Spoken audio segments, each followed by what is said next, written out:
কেমন আছে? আসলে সবাই খুব ভালো আছে, আমি খুব ভালো আছি। এবার নতুন একটা রেসিপি নিয়ে চলে আসছি। দেখো আমি কড়াটা অলরেডি চাপিয়ে দিয়েছি, তেল দিয়েছি। আজকে পালং শাক করবো। পালং শাক দিয়ে, আলু দিয়ে, মূলা দিয়ে, বেগুন দিয়ে একটা মাখামাখি করবো। দেখতে থাকো আমি কীভাবে পালং শাকের রান্নাটা করছি। চলো দেখা যাক। তেলটা তেতে গেছে, আমি একটা তেজপাতা দিয়ে দিলাম, একটা শুকনো লঙ্কা ছিঁড়ে দিয়েছি,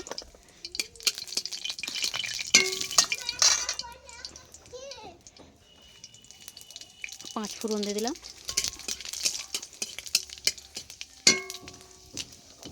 এর মধ্যে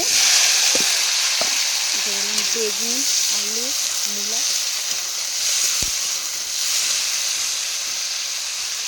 হালকা নুন দিয়ে দিলাম,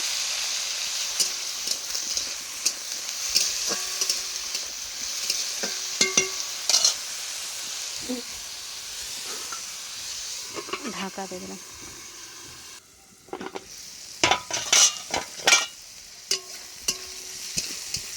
ভালোভাবে ভাজা হয়ে গেছে, আমি এর মধ্যে জিরে বাটা, সরষে বাটা দিয়ে দিলাম,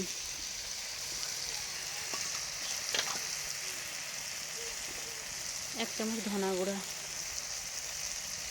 হলুদ গুঁড়া, লঙ্কা গুঁড়ো, ভালোভাবে এটা নেড়ে দেবো।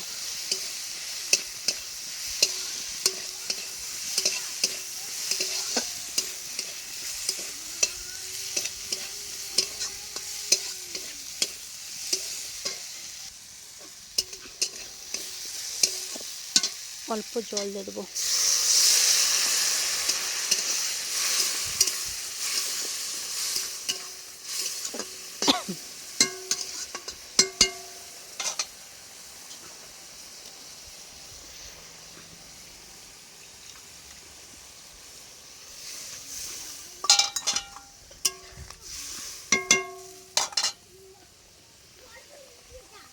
কেটে রাখা পালং শাকগুলো এর মধ্যে দিয়ে দেবো।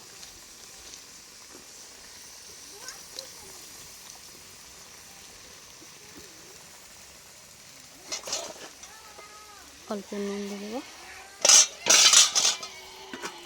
ঢাকা দিয়ে দেবো।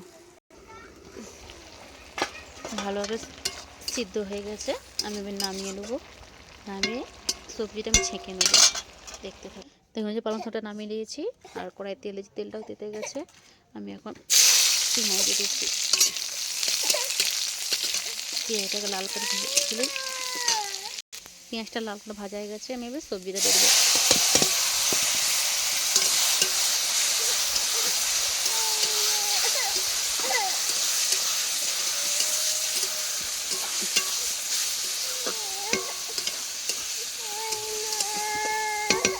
সবজিটা হয়ে গেছে, নামিয়ে নেব।